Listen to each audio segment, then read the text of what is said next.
Welcome to Talmudic Treasures. Today we're learning Ketubot page 76, which discusses the modern day dilemma that if a woman has an engagement ring and they separate, maybe before marriage or possibly after marriage, what exactly is the law? What should she do legally? What should she do ethically? Now, I can only share with you what's found in the Talmud. You would have to actually delve into American law to be able to know what the law is in our courts, or what is considered to be the ethical thing to do. However, over here, believe it or not, there is a dispute.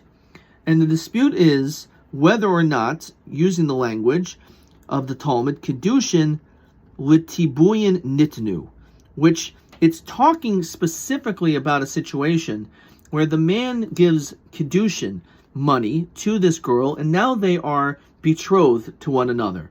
And then, tragically, the groom dies. Not that they got divorced, but the groom died.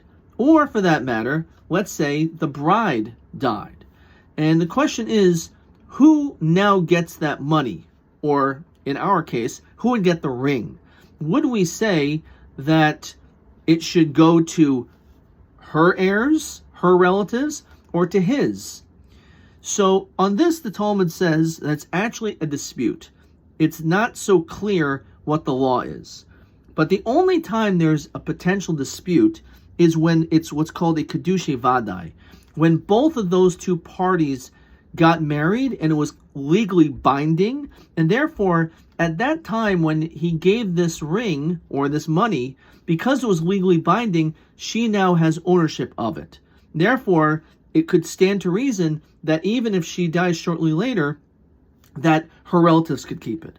Alternatively, we could say no, because he only gave it on the pretense that he would eventually be married to her.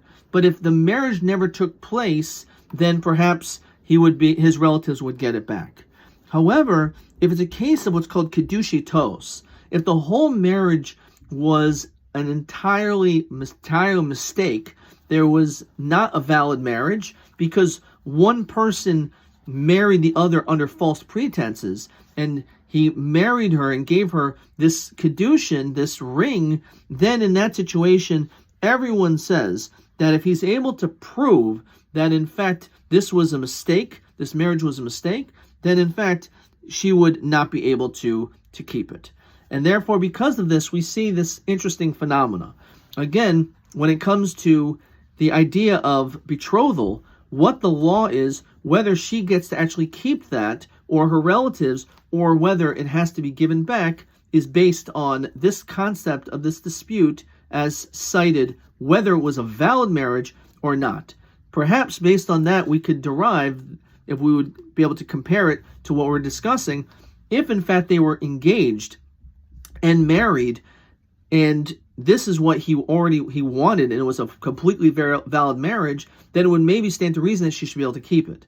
However, if it was a mistake, it was an engagement and a broken off engagement, perhaps there could be lenient or reasons to say that he has a claim to get it back.